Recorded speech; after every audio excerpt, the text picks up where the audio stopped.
எல்லோரும் என்ன பண்ணுறீங்க? நைட் டிஃபன் நம்ம வீட்டில் இட்லிக்கு சாம்பார், இந்த சட்னி, ஒரு தாளிப்பு வச்சு சாம்பார், கார சட்னி, தேங்காய் சட்னிக்கு,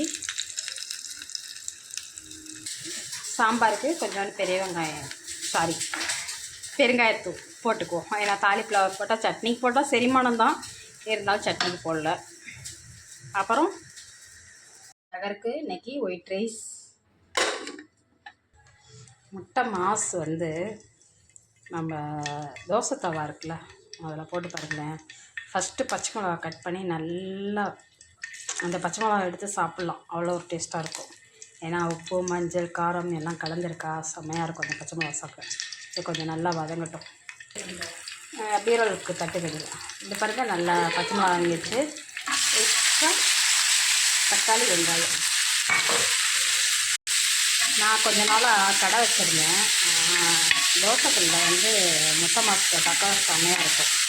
அதனால் எல்லோருமே தோசைக்கல்லில் ட்ரை பண்ணி பாருங்கள். முட்டை மாஸ் சூப்பராக இருக்கும். ஃபஸ்ட் அதற்கு சாம்பார், சிக்கன் கிரேவி. இப்போ முட்டை மாஸ், இப்போ சாப்பாடு கொஞ்சம் வச்சு சாப்பாடு அதுக்கு முட்டை மாஸ்.